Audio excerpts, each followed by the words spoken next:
তারেক সাহেবের দেশে ফেরার ব্যাপারে আমি অন্তত দুশ্চিন্তাগ্রস্ত নই। নিশ্চয়ই আল্লাহর মেহেরবানিতে যখন সম্ভব হবে, উচিত হবে, উনি নিশ্চয়ই ফিরে আসবেন।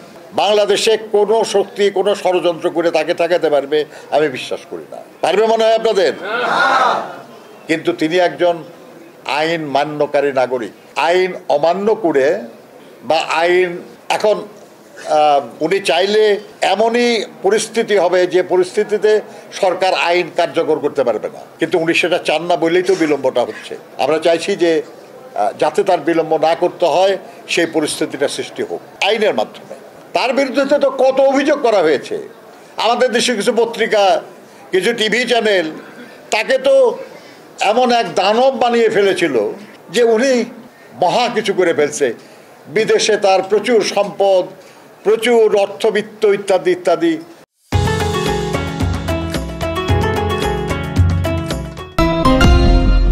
দুর্নীতি অনাচার করে শেষ করে ফেলছে। 2 বছর 1-11 সরকার ছিল, যারা ছিল শেখ হাসিনার আন্দোলনের ফসল। তারপরে 15 বছর শেখ হাসিনা ক্ষমতায় ছিল, তার বিরুদ্ধে কোনো দুর্নীতির অভিযোগ তো প্রমাণ করতে পারে নাই।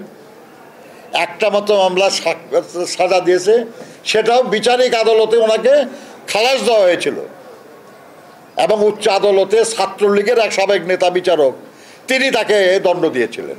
আর কোনো দুর্নীতির অভিযোগে তাকে অভিযুক্ত করা যায় নাই। তো তাহলে তার বিরুদ্ধে যে অভিযোগ, এগুলো অভিযোগ প্রমাণিত হলো না।